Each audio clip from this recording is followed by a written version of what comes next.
Good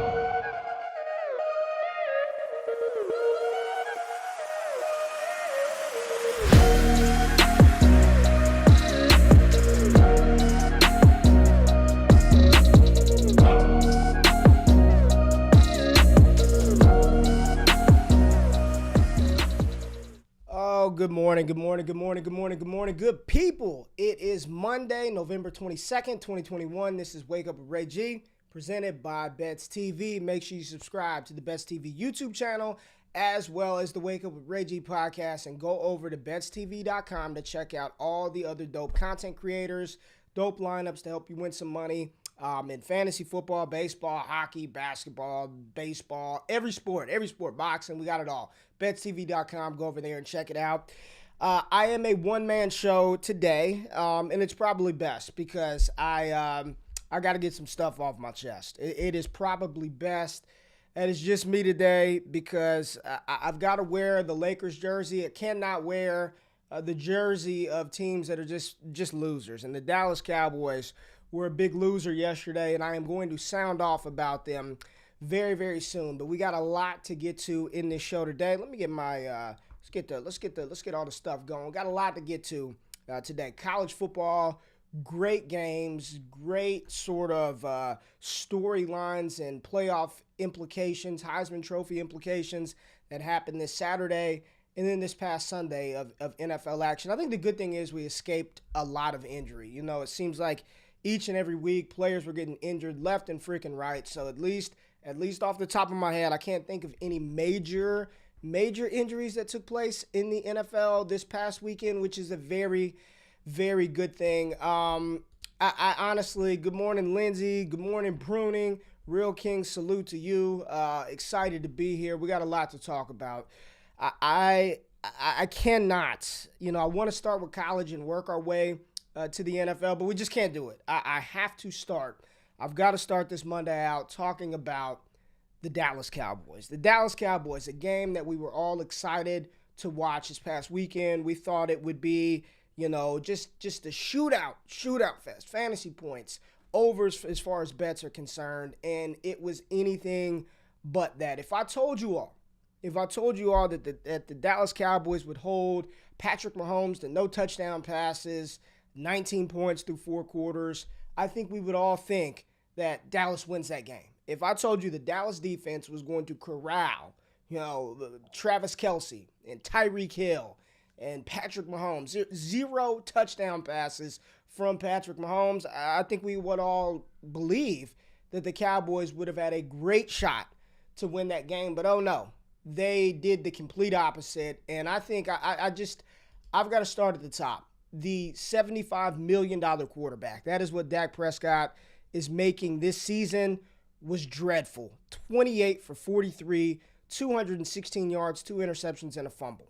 Now listen, I understand that some bombshell of a news was dropped, what was that, late Friday, early Saturday, where Dallas Cowboys star receiver Amari Cooper was not going to be available for this game for the fact that he tested positive for COVID. He is unvaccinated, so he's going to have to miss like 10 games. So not only didn't we have Amari Cooper in this matchup, the Dallas Cowboys, they're not going to have him next week this coming Thursday versus the Las Vegas Raiders on Thanksgiving Day. But here's the thing. I am not going to blame this loss on the fact that we didn't have Amari Cooper, that we didn't have DeMarcus Lawrence and Randy Gregory, no Tyron Smith, but I think it really, I pride myself on being the most objective Cowboy fan there is. I really do. I pride myself on being very objective when it comes to the team that I love. And despite all the losses, despite not having both defensive ends, despite not having Amari Cooper, despite not having Tyron Smith, there was no excuse for the offensive performance that we saw yesterday on our television screens. I mean, when I say one of the most embarrassing offensive performances that I've seen from the Dallas Cowboys, and we talk about the loss versus Denver. That was a team loss. The offense didn't play well. Defense didn't play well. We were diced up by Teddy Bridgewater and company. This was hands down probably one of the worst offensive performances that Dallas could have showed up for in a primetime spot, America's game of the week. that offense looked nothing like a team that should have had that slot. Offensively, they didn't even look like a playoff team. It was the worst offensive performance that I've seen in a long time, and a lot of that blame goes to Dak Prescott. And it started early in that game. The first series, I think it was the second or third play of the game, Dak Prescott has a wide open Michael Gallup down the right sideline. And, when they showed the replay, when they showed the end zone replay, it sort of looked like Michael Gallup lost it in the air. It was not a great throw, but Gallup beats his cornerback off the line of scrimmage, and then that was it. Like he lost the ball in the air, couldn't find it. We go 3 and out, and then it was just downhill from there. And at that moment, I was telling myself, I was like, this is not going to end well. And I see people in the comments saying I'm wrong for wearing this jersey. This is what it's resorted to for me. I've got to wear the Lakers jersey, barely beating the damn Detroit Pistons in the NBA. But Dak was terrible. We ran the ball 16 times for 82 yards, and I have been the biggest Ezekiel Elliott apologist there is. Believer, truther, whatever you want to say. He looks like he's running in mud. And Tony Pollard just looks more explosive.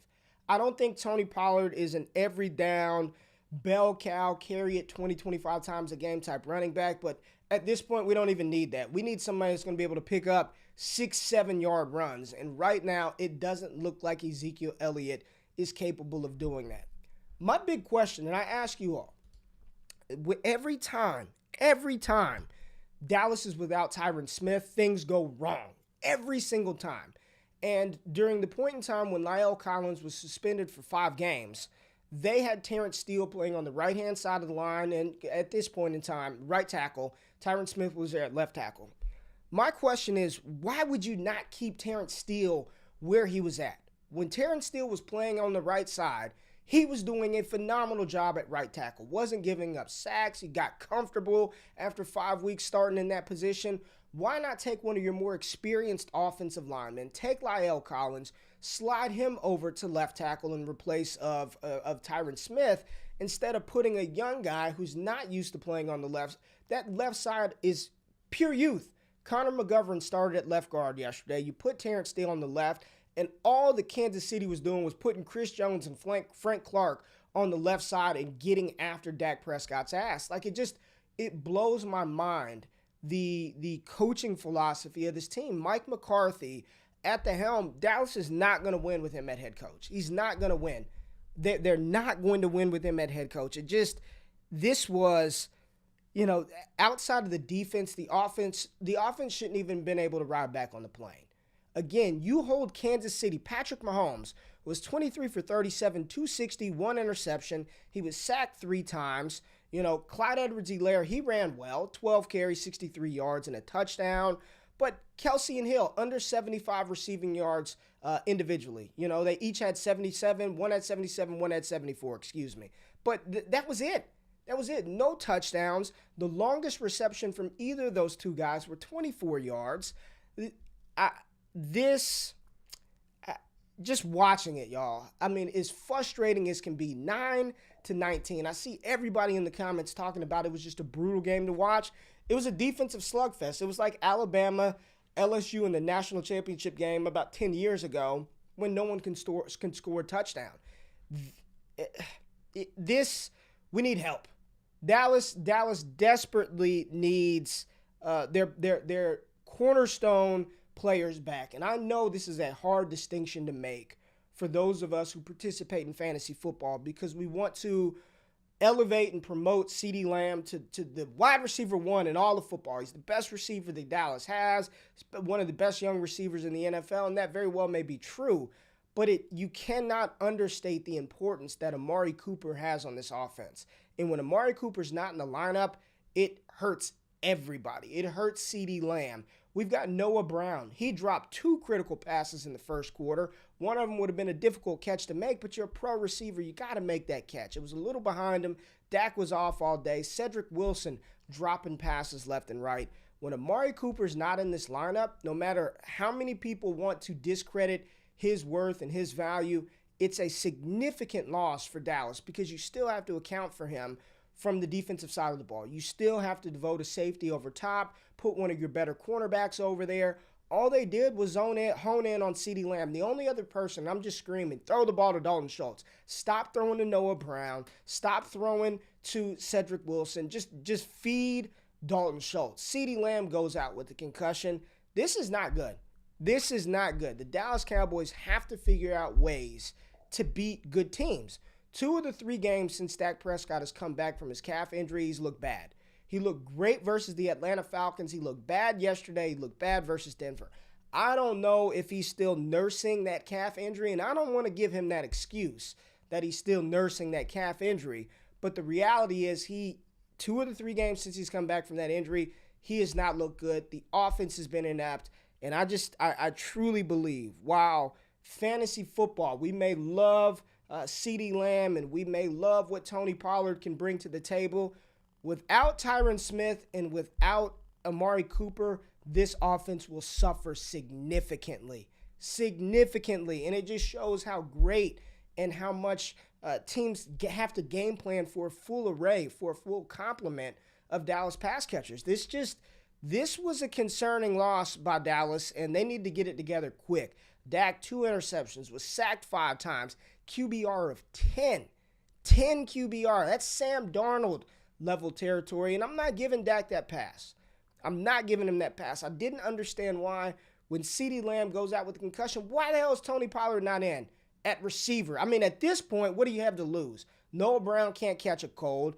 Cedric Wilson couldn't catch COVID if he tried. So you might as well throw Tony Pollard out there, get him the ball, and let him try to do something in space as probably your most dynamic offensive weapon when CeeDee Lamb went down. It was just a mind-blowing offensive strategy by the Dallas Cowboys. Now, it was not all doom and gloom for Dallas, because I do want to give props to Micah Parsons, who has completely changed this defense. You know, I'm watching the Chargers-Steelers last night, and I believe there was a quote on the broadcast last night that Rashawn Slater, the rookie left tackle from Northwestern, was graded as the best rookie offensive tackle in the past decade. Just completely, protecting Justin Herbert's blind side, doing a great job in the run game, great job in the passing game.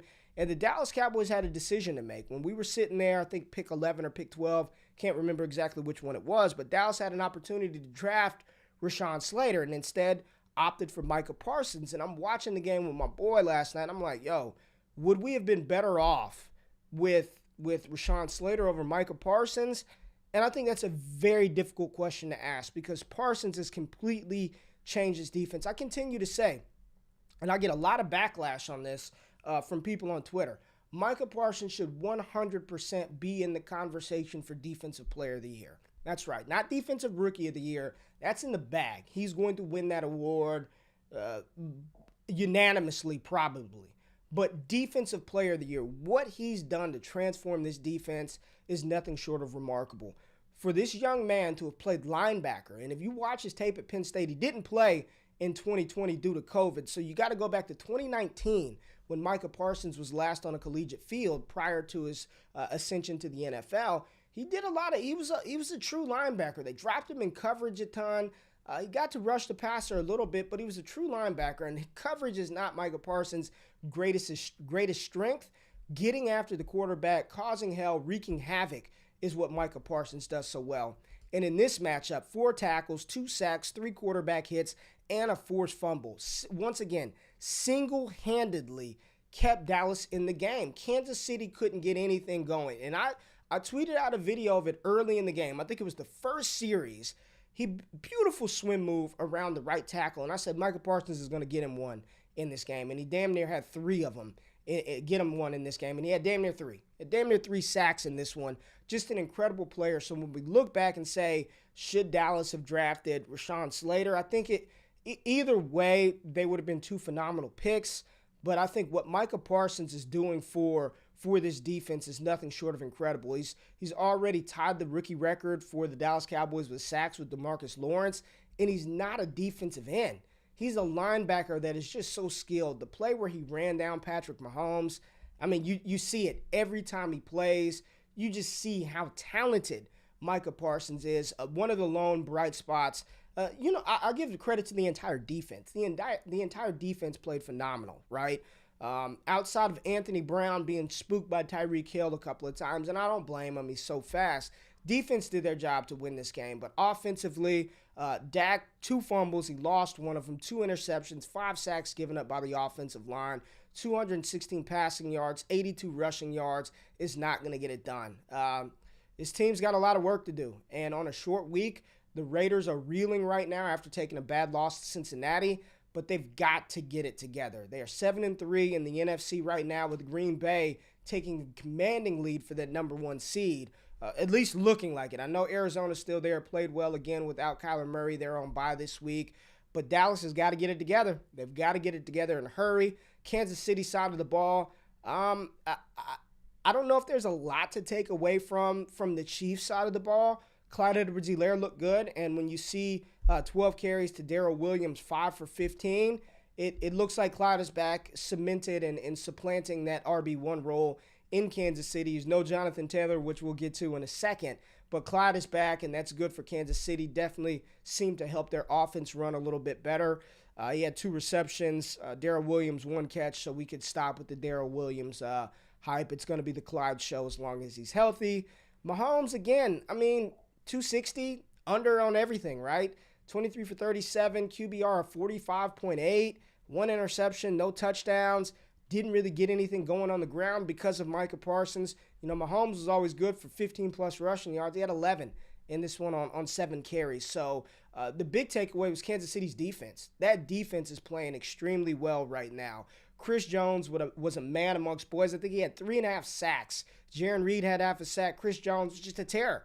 The young player, Connor McGovern, that's a hell of a task to go up to. And Chris Jones is always better when they play him at D tackle opposed to D end. He and Frank Clark just absolutely decimated the Dallas left side of that offensive line. This was a bad loss for the Dallas Cowboys. I don't have a lot else to say about it. I see the comments going crazy. Micah, Defensive Player of the Year, should be locked. CD, I don't think CD's going to play. I think that the report was after concussions, it's 5-day protocol. It's 4 days to Thanksgiving. So right now, Dallas should be prepared to be without both top receivers, top offensive tackle, both defensive ends. They're not going to have those guys for Thanksgiving. I don't think it's going to happen. I don't think it's going to happen. But there go the Dallas Cowboys, and it was not a pretty show. So I am going to get away from the NFL for a second. I gotta leave it alone because I wanted to make a video about this last night. I said I'll save it for the show. Dallas has got to get it together. Mike McCarthy, Kellen Moore, and I saw one of the comments, Stone, $75 million, no excuses for Dak Prescott. Get it done. Get it done, Dallas. Now, 2 players who got it done in fantastic fashion, C.J. Stroud and Bryce Young, both put on a show this past weekend. Ohio State killed. They destroyed Michigan State, and it wasn't even close. C.J. Stroud, 432 passing yards, 6 touchdowns. I think he had 390 in the first half, something like that, 360 in the first half. It was just surgical. And his growth from week 1 versus Minnesota to this, going up to Ohio State, Michigan, has been nothing short of phenomenal. Everyone was calling for his head. And to be fair, I think a lot of people were just so excited about Kyle McCord. We're so excited about Quinn Ewers. And we saw both of those guys. Both of those guys got snaps in this game, that they were just ready to pull the plug on C.J. Stroud at the first sign of panic, at the first sign of a little bit of chaos, the first sign of problems. They were just ready to pull the plug on C.J. Stroud. And what he's done over the past, 8 weeks of college football, he's playing like he wants to be one of the top picks in 2023. And this performance versus Michigan State was sensational. I honestly was like, there's no way anybody else can top what we just saw from C.J. Stroud. And then Bryce Young comes on the screen a little bit later on that evening and goes for 559 yards and 5 touchdowns and looked just as surgical as C.J. Stroud did. Now, that was a much tighter game versus Arkansas, but SEC battle, late in the season. We know Alabama's defense isn't what it was in the past. But Bryce Young, 559-5, there's a new leader in the Heisman Trophy race, and we talked about it all last week. This was going to set up well for C.J. Stroud to win the Heisman Trophy. C.J. Stroud, if he takes care of business versus Michigan, he will win the Heisman Trophy. This team is the best offensive team in college football, bar none. There's nobody even close to what Ohio State is doing offensively. The Earth, Wind, and Fire trio of Jackson Smith and Jigba, Garrett Wilson, and Chris Olave, just incredible. And all three of those wide receivers went off this weekend. I mean, it's pick your poison. It's pick your poison. Now, Michigan State's defense, I believe their passing defense is truly dead last in the country or close to it.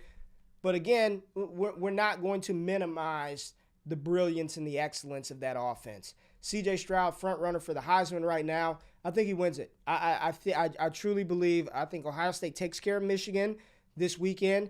Alabama, the only glimmer of hope that I see for Alabama to beat Georgia in the SEC title game is Georgia's offense is not very good. Stetson Bennett, he's had his moments. James Cook, Zamir White, Brock Bowers is the bright spot, right? The young sensational freshman tight end. But if Alabama can score, if they can score on Georgia's defense, which is a very, very tall task, I think Georgia may have some problems moving the ball against Alabama. And if they do, that will open up a window for Alabama to defeat Georgia. But I think what I want to see is Georgia's defense versus Ohio State's offense. Let's see Big Jordan Davis versus Trevion Henderson. Let's see Nakobe Dean versus that Ohio State offense and C.J. Stroud. Let's see the mind games. I think we all want to see that. Cincinnati took care of business. Here's what's going to be interesting. College Football Playoff Committee. Are they going to keep Alabama at 2, or are they going to bump Ohio State up to number 2 after their performance this weekend? If Alabama stays at 2, I keep telling you, if they continue to rank Alabama at 2, it is setting up for them to stay inside the top 4 of the college football playoffs. I'm telling you, if they move Ohio State up, if Ohio State comes out on Tuesday night and they're the number 2 team in the college football playoff rankings, I think at that point in time, if Alabama loses to Georgia, they'll probably be out. Probably. They will probably be out because now Cincinnati's inside the top 4. Oregon took an L. Michigan's sitting at 6, but they're probably going to lose to Ohio State. I mean, it's setting up for Alabama to stay inside the top 4, even with 2 losses. At this point, I can't foresee Oklahoma State getting in there. I think Alabama's going to be in. I think they're going to be in. They're going to put, so Bruning said it. They're going to keep Alabama at 2, put Michigan at 4. They won't matter. Put Cincinnati in because they want to justify moving them later. We'll see what happens. But remember, I've been saying it for weeks. Alabama is still going to make the college football playoffs, even with 2 losses, especially if they play Georgia tight in the SEC title game. But we've got a lot of time to talk about that, and we've got to get into some more NFL news. And I guess the player of the weekend, Jonathan Taylor, just look at it and marvel. 32 carries, 185 yards, and not 1, not 2, not 3, not 4, but 5 total touchdowns for Jonathan Taylor. 1 through the air, 4 on the ground. Carson Wentz only had to throw the ball 20 times for 106 yards and 1 touchdown. I mean, that is JV football quarterback numbers right there. If you're a JV quarterback in high school, threw for 106 and 1, that's like a great game. That's a solid game from your junior varsity quarterback. Jonathan Taylor, a man amongst boys. He leads the NFL in rushing. I think he leads the NFL in rushing touchdowns. He's the best running back in football. The best running back in football, and we shouldn't be shocked. We saw him do it for 3 straight years at Wisconsin. Absolute dominant. I'm seeing all kind of scores fantasy-wise. Jonathan Taylor putting up 53 points. Jonathan Taylor putting up 65 points, 68 points. All over the place. None of the receivers did anything because they did not have to. Pittman, 2 catches. Jack Doyle, 3 catches. The only touchdown through the air went to one Jonathan Taylor. Naheem Hines, nothing on the ground. The Buffalo Bills, and we talked about it on Friday, just in another embarrassing loss by Buffalo. They got embarrassed by Jacksonville, and then they were embarrassed and punched in the face by Indianapolis in this one. Josh Allen, 21 for 35, 209, 2 touchdowns, 2 interceptions. No running game of consequence. They will be drafting a running back in 2022. Breece Hall, Kenneth Walker, Isaiah Spiller, Zach Charbonnet. They need a running back. Zach Moss, 3 for 5. Devin Singletary, 3 for 17. The leading carrier for the Buffalo Bills, Matt Breida. Go pick up Matt Breida off waivers at this point. Breida, 5 for 51. Had a reception for 16 yards. Looks like the best option in that backfield outside of Josh Allen. Dawson Knox led the way in receiving, 6 for 80. Diggs, 4 for 23, laid an egg. Emmanuel, I don't know who the front runner for the Super Bowl. I have no clue, folks. One week it's Buffalo, it's Dallas, it's the Rams. The Titans took an L to the Texans this past Sunday. Any given Sunday.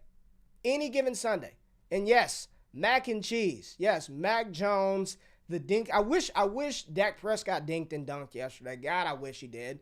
But Mac Jones and the New England Patriots at 7-4 lead the AFC East. Isn't that something? Mac Jones and the New England Patriots have the New England Patriots in a prime position to win the AFC East without Tom Brady. Being a dink and dunk quarterback, just incredible coaching job. That defense is playing well. But Indianapolis, they're 6-5 now. Buffalo 6-4, 3-2 at home. The Colts are playing good football. Say what you want about Wentz, but when all you have to do is turn around and hand it to Jonathan Taylor, that definitely helps. Now, I did see Quentin Nelson go down. I'm not sure, his injury status. I don't know if it was significant or not. So if it was, or anybody has any insight on that, drop it in the comments and let me know, because not really sure. But if no Quentin Nelson is there, that is a big loss for Indianapolis. Evan, Chase or Jones for Offensive Rookie of the Year? I've been saying it. And Chase didn't do anything yesterday. He got a touchdown late, but I think he had 39 receiving yards yesterday. It's going to come down to those two. That's it. Najee's not going to win it. No other quarterback is in the running. It's going to come down to Jamar Chase or Mac Jones. And I truly think, and this has been the narrative that I've had the entire time, if New England wins the AFC East and Mac Jones gets the Patriots into the playoffs, he will win Offensive Rookie of the Year. Chase has cooled off a little bit. He was on a torrid pace. Joe Burrow, man, he just got to take care of his body. Joe Mixon has really showed up this season. A lot of people kind of discounted Joe Mixon, but Joe Mixon has really, really shown up this season. Chase with another touchdown, that helps. Be interested. Let's pull. I want to pull that right now. Offensive Rookie of the Year. Let's see what DraftKings has those guys at. Let's see if it was updated after. Yeah, right now, Mac Jones is favored to win Offensive Rookie of the Year. He's minus 105. Jamar Chase plus 125. And the next closest is Najee and Devontae Smith. So right now, after this past Sunday, Mac Jones is the leader for Offensive Rookie of the Year. And I continue to say it, as long as they keep winning and he's not playing bad. Like versus Atlanta, he didn't play great, of course, but they got the game. They won the game. He didn't play horrible. He threw a touchdown. As long as New England continues to win, he will win Offensive Rookie of the Year. And it's not about who the better player is, like overall. Like I think we can all say that Jamar Chase is a better wide receiver than Mac Jones is quarterback. But this is the award, y'all. This is the award. It's what team is playing the best laced in an individual award. And right now, New England is balling. Mac Jones is not losing it. He's not losing the award, right? Like somebody like Trevor Lawrence, if he were a favorite, he lost the award. Justin Fields is losing the award, even though he was really never in it. But that's what it's going to come down to, and I'm telling you how it's going to play out. And to your point, New England has one of the toughest remaining schedules.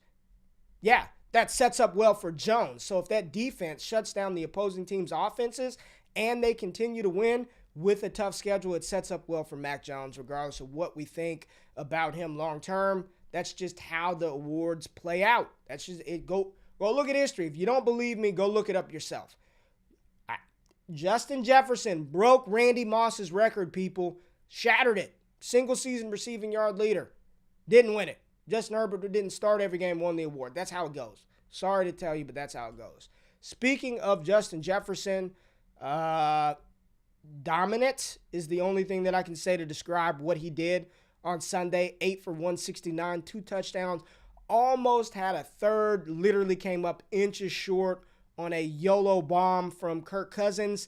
The Minnesota Vikings were right there, and they actually got it done. They got it done versus the Green Bay Packers. This was probably the best game of the day. This was just a back-and-forth slugfest. It's crazy to say, but Aaron Rodgers left Kirk Cousins too much time. Rodgers looked like an MVP, 23 for 33, 385, and 4. The A.J. Dillon season did not really come to fruition like we all thought, even though, 53 on the ground, 44 through the air, solid performance, but it was all about Devontae Adams and MVS. MVS actually led the team in targets with 10, man. 4 for 123, longest 75. But Justin Jefferson, 8 receptions, 169. Adam Thielen, 8 for 82 and 1. Dalvin Cook, 86 yards on the ground and 1 touchdown. Add 29 more receiving yards to that. Minnesota was just dominant. Minnesota was dominant when they needed to be the most towards the end of the game, and they pulled out a big victory. And I said Green Bay commanding lead in that number 1 seed. It's actually still very tight. It's still very tight because they're 8-3 with this loss. I forgot they took an L to Minnesota, who improves to 5-5. Any given week, folks, any given week. But Justin Jefferson, when we look across the NFL landscape at the young receivers, the Chases, the CD Lambs, he's right there. I mean, it's hard not to have Justin Jefferson as the top dog, but, as Jay says, death taxes and Justin Jefferson playing indoors is money. And he was absolutely phenomenal in this one. And he's starting to really turn it on the past couple of weeks. In the past couple of weeks, another team that has turned it on, which has me slightly concerned about my Dallas Cowboys because we have yet to play any of our division opponents on the road, but one Jalen Hurts. 143 through the air, 147 through the air, 69 yards rushing, and 3 touchdowns for Jalen Hurts on 18 carries. And a lot of people did not give Philadelphia a chance in this one, and they manhandled the New Orleans Saints. Now, New Orleans were down Alvin Kamara. We know they have Trevor Siemian at quarterback, but still no excuse. This defense is supposed to be the calling card. They hadn't given up. They've given up some of the fewest rushing yards in the NFL this season, and Philadelphia had 3 players go over 60 yards. Jordan Howard, 63, Jalen Hurts, 69, and Miles Sanders, 94. 50 rush attempts. 50 for 242 yards and 3 touchdowns. When you just talk about physical, that's being out physicaled. And Philadelphia is quietly starting to find their stride, Hurts threw the ball 24 times. So, again, not the 40 that Simeon threw, but they were also down 14-0 in the first quarter. So we expect, quarterbacks to throw a ton whenever they're down. But listen, man, this is the formula. Run the ball. Devonta Smith, second in team in the receiving this week. He had 6 targets, 4 catches, 61 yards. Dallas Goedert, the newly extended Dallas Goedert, 5 for 62 on 8 targets. That's who's getting the ball. Jalen Reagor, it's over. It's a wrap. No more Reagor. Quez Watkins, Cody Carpentier, I love you, brother. It ain't happening. Boston Scott, Miles Sanders, it's not going to the running backs. There are 2 players on Phil, and this is why I had no interest in seeing Odell Beckham Jr.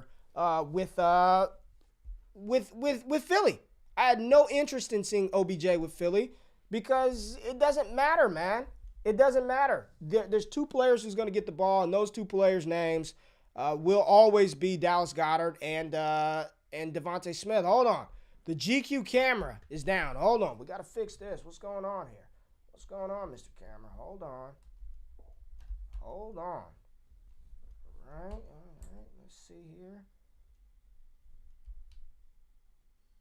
All right, we're back. We're back in the building. The camera is back on. I don't know what happened, but we're back. All right, let's fix that up.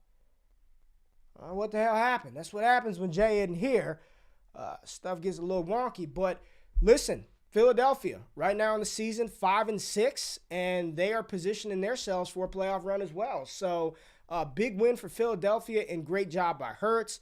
What are you saying, Bruning? Hear me out. The Eagles are the Browns of the NFC. They are now relying on the run and asking Hurts to use his legs and arm when needed, playing good defense as well. Darius Slay, pick six in this one. Another one sat on a route from Deontay Harris and just pick sixed it. Hurts is playing well and Baker isn't. And I think that's a good segue to get into the Cleveland Browns, who, I don't know, man. Bruning, I know this is your squad. I know you are a Browns fan. I know you're a big fan of Baker Mayfield. But versus the Detroit Lions, man, this was, we talked about a pathetic performance from the Dallas Cowboys. This was horrible from Cleveland. And they ought to be lucky they played against Tim Boyle, because if Jared Goff was there, he probably could make a throw that Tim Boyle couldn't. 15 for 23, 77 yards, and 2 picks. I mean, there should be nothing the Cleveland Browns fans take away from this one besides Nick Chubb. It's just great. That's it. And I know, I get it. I understand, I really don't understand anything. This is Detroit. There's no rationalization for this performance. DeAndre Swift set a career high in rushing last week. He does it again this week. 136 rushing yards on 14 carries. Versus this defense, and if I'm not mistaken, I just want to look. Jeremiah Owusu-Koramoah played. Grant Delpit played. Ronnie Harrison played. John Johnson was in the game. Mac Wilson played. Malik Jackson played. Myles Garrett played. Jadeveon Clowney played. Malik McDowell played. Greg Newsome played. Denzel Ward was in the game. Greedy Will. There's no excuse.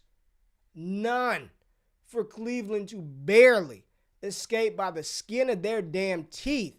They scored 13 points in the second quarter and were goose-egged the rest of the game. No points in the second half. This team is terrible. And the sad thing about it is they're not going to be bad enough to get a premium draft pick. They're going to be just good enough to be picking in the 20s, right? So they're going to miss out on true, higher end talent from the 2022 draft class. And because they're going to be, it's like in fantasy, you don't want to be in the middle of the road. You either want to be going for a title or you want to be bad enough to get a high rookie draft pick. Cleveland's not bad enough to get a high pick, and they're not good enough to win anything in the AFC North. They're not good enough to win anything in the AFC. And Baker Mayfield, every single week, what's the difference between Baker Mayfield and Jared Goff? What's the difference? I'll wait. What's the difference between Baker Mayfield at this point and Blake Bortles? I mean, that's what he is. He's a Jared Goff, Blake Bortles quarterback that is insulated because he's on a ton of commercials and he was the number 1 overall pick. He's Jared Goff Jr. He's the Jared Goff of the AFC. He's a scheme dependent. Arm isn't like he's not. Cleveland is in a bad spot. They're in a bad spot. They are going to have to pay Baker Mayfield, and he's going to Jared Goff you. This is going to be a Jared Goff situation. If they should be in the market for Deshaun Watson, because Baker is just not it. And let me guess, OBJ, this was his fault as well, right? Look at the pass catchers. Hooper, Jamarcus Bradley, Jarvis Landry, and Njoku Rashad Higgins. I don't know what this team has done, but Cleveland is god-awful. They're a bad football team. Baker Mayfield is not a good quarterback. And Bruning, I hear you. Baker looks better and he's funnier. That's about the only thing. He looks better and he's a great actor. And he acts on the football field because he's acting like he's a QB1, and we all know he's not. Baker Mayfield is on his way. He is the only thing holding him afloat and being talked about and perpetuated as a franchise quarterback, starting quarterback in this league, is the fact that he was the number 1 pick and he's in a bunch of commercials. Because the play, and that 2 of those interceptions were just bad throws. And I don't want to hear about all his injuries. Everybody's injured. If he's out there and he's playing, I don't want to hear it. Stop making excuses for Baker Mayfield. He is the Blake Bortles, Jared Goff of the AFC. And it's a damn shame that he's going to get paid because he doesn't deserve it. He does not deserve that because he's done nothing nothing to his NFL career to warrant such justification of being a franchise-type changing quarterback. He's terrible. Terrible. Washington versus Carolina. Cam Newton was good. Maybe they should have tried to get Cam Newton. Cam Newton was good, 21 for 27. Everybody, where's Top Dog? Top Dog was talking that trash. Carolina was going to wash Washington. I told y'all I wouldn't take it. Washington football team beat the Carolina Panthers 27-21. Taylor Heineke was balling out, 3 touchdowns. YOLO ball all over the field. Antonio Gibson, 95. McLaurin balled out. CMC was a beast, 59 on the ground, 60 through the air. DJ Moore got in the end zone, which was good to see. But it was just fun watching Cam Newton get back on the field and doing Cam Newton type things. But I told you, don't take that line. Carolina's going to wash Washington. They're going to beat the brakes off of Washington. Did not happen. Washington football team, 4-6. Again, I don't believe they're going to win the NFC, but they are playing good football, and this is what concerns me about the Dallas Cowboys. Everybody besides the Giants are playing good football. They need to get it together. Get it together, Dallas, quick, in a hurry. Please, because these teams are playing good ball. The San Francisco 49ers with Jimmy Garoppolo at the helm, 176 yards. Not a lot of passing. All these we're talking about is a passing league. Every quarterback we're talking about 200 yards, 150 yards, 100 yards from Carson Wentz. Jimmy Garoppolo, 176, 2 touchdowns. Hey, Deebo Samuel, it's time to start giving Deebo some love for Offensive Player of the Year at this point. I know Cooper Kupp is the odds-on favorite to win that award. He probably will. But Deebo, the leading rusher, and didn't have to do much in the receiving game. 8 carries, 79 yards, and a touchdown. 1 catch for 15 yards for Deebo Samuel. Just crazy. Kyle Shanahan, you don't know what's going to happen. Jeff Wilson Jr., 19 carries. Trey Sermon got 10, and Trey Sermon got 10. That's that. Brandon Ayuk, he's alive and well. Good to see Brandon Ayuk, 7 for 85. Good. My Brandon Ayuk copies in fantasy football are happy because I was a big Ayuk fan coming into the season. Don't know what happened there. He had to practice his way out of the Kyle Shenanigans doghouse. But San Francisco, 5-5 on the season. Jacksonville looks a damn mess. T-Law, 158. No touchdowns, no picks. James Robinson got nothing going on the ground. Laviska had 5 for 50. But honestly, not much to talk about from this matchup. And then we'll get to one of the grosser matchups. But we saw some good things happen out of this one for some young players that we really like. The Miami Dolphins, 24-17 over the Jets. Michael Carter, 63 rushing yards. Elijah Moore, blow-up game, 8 for 141 and 1. Great job, Elijah Moore, seeing the young dude get in the mix. Best wide receiver on that team. Corey Davis, 3 for 35, 7 targets. Elijah Moore was hyper-targeted by Joe Flacco. Probably reminds him of a little Steve Smith when he was in Baltimore. So good to see Elijah Moore breakout game. And Tua, man, every week Tua just continues to play better and better. We talk about, Tua's not the answer. Get Deshaun Watson in there. I would take Tua over Baker Mayfield in a heartbeat. 273, 2 touchdowns, 1 interception, didn't get sacked. QBR of 77, pretty damn good. Gaskins, 23 carries. I don't know when to start Myles Gaskin. I start him 1 week, he does nothing. You bench him, and then he goes off, right? 89 yards. He also had a receiving touchdown on the day. Jalen Waddle, another 8 receptions, just becoming a PPR monster. Long reception of 15 yards. He won't go down the field. Doesn't do anything that he did at Alabama, but balled out with 8 receptions for 65 yards for Jalen Waddle. And that was really it. We're not going to spend a lot of time talking about 2 bad teams that aren't going to make the playoffs. And we will talk about 1 good team who will make the playoffs. The camera's off again. The camera's off again. What? I don't know. I don't know what is going on. I don't know what's going on. The camera's off. It's probably been off. Camera's out. Show is off the rails. I know y'all can still hear me, right? Y'all can still hear old GQ. The show is off the damn hinges. It's off the rails. This is what happens when GQ is at the helm, damn it. No more days off for Jay. Ticker on the bottom goes strong, though. Who said that? Ty?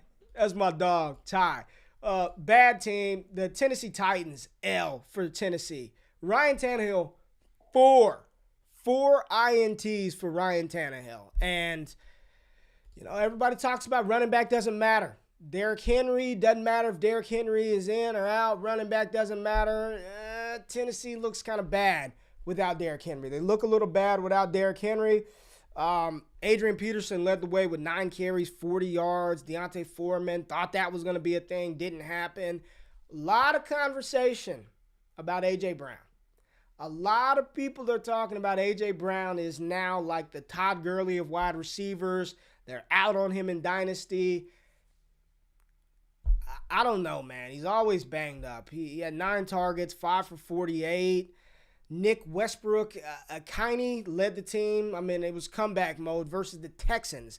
The Texans, y'all. 2-8 Texans beat the Tennessee Titans. Just, this is why I didn't believe in Tennessee. We talked about it on the show like Tuesday or Wednesday. I said, Tennessee, they're frauds. They're frauds. Without Derrick Henry, they're frauds. No Julio Jones, no Derrick Henry. I'm not a believer in Ryan Tannehill. I thought coming into the season, great story, Ryan Tannehill. I love, just the perseverance, right? He was left for dead in Miami, reinvents himself, gets a bag, and now the real Ryan Tannehill is back. The real Ryan Tannehill is here, and he's not good, man. The Titans, Titans are trash, man. I think they're frauds. I don't know who the front runner in the AFC or the NFC are. Maybe it's still Tom Brady, and that's why I was so nervous and hesitant to put Dallas atop the NFC because of shit like this, because of this right here. I don't know who to talk about on the Texans. Nobody. They just beat Tennessee. Tennessee played horribly. They tried to come back at the end. They beat the Titans, and that's that. Justin Herbert. Let's get to Herbs real quick. Incredible. Great. Justin Herbert on his stuff. 90 rushing yards for Justin Herbert. 90. Smashes the QB over. 382 yards passing. 3 touchdowns. QBR of 84.6. Big Ben, I mean, he played all right. 3 touchdowns, 273. Najee, that offensive line is terrible. He saved you with the touchdown because he didn't catch. He caught 5 passes for 20. Saved you with the touchdown because he only ran for 39 yards. I know Pittsburgh was down a center, a right guard. They had some new tackle in there. That offensive line is atrocious. Deontay Johnson went off 7 for 101 and 1. Pittsburgh, not a good team. Chargers 6-4 on the season. It's going to be a tight race to see who wins the AFC West between the Chiefs and the Chargers. Justin Herbert, just incredible. Keenan Allen went off. Mike Williams went off. Austin Eckler tried his damnedest to pull a Jonathan Taylor, but he couldn't get it done. He had 4 touchdowns and needed one more. Eckler needed one more, but man, this is what you get. You see a lot of people talking about can these running backs be bell cows? And I see a lot of people talking about the upcoming rookie class. Like, I don't see any bell cows. Austin Eckler ran the ball, 11 times. 11 carries. But when you're catching the ball 6, 7, 8 times a game, you don't have to run it 25 times because he scored just as many damn PPR points as anybody else in the league and only touched the ball 17 times. If you can catch the ball, a target is worth like twice as much as a carry, or so 1.7 more percentage points higher than a carry. And as long as you can catch the ball out of the backfield, you can be a very dominant running back in the NFL. Austin Eckler continues to show that week in and week out. Keenan, Mike, all of them came to play on Sunday Night Football with the Chargers. And the Steelers playing a really good game, 41-37 over Fest. Just a phenomenal job by Justin Herbert. He is incredible, just incredible. One of the best young talents in the NFL today. And we've got a Monday Night Football game. Saquon Barkley is back, baby. Saquon versus Tom Brady. And, game-wise, I don't think anybody's super excited about this one. I think we all believe Tampa Bay will beat the Giants pretty bad. But hopefully that will give us some garbage time Saquon Barkley receptions. We need them. Saquon Barkley, Kadarius Toney, Evan Ingram. Maybe we can get some garbage time Daniel Jones points.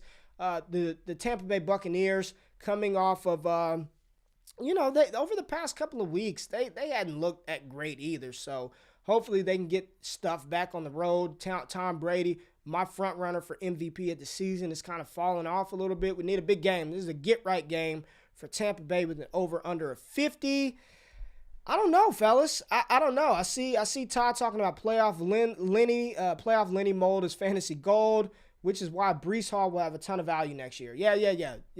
And what Bruning's talking about is 2022 running back, Bryce Hall out of Iowa State. A lot of people have kind of soured on him. And I don't think it's as much souring, but I think a lot of people really like Kenneth Walker and Isaiah Spiller. But Bryce Hall is going to be a second-round pick in the NFL draft, and he's going to be a starting running back at the next level. His ability to catch the ball in the backfield is incredible. But Daniel Jones has never won in prime time, and I doubt it's going to happen again. The Bucs are averaging 31 points per game. Giants are averaging 19.5.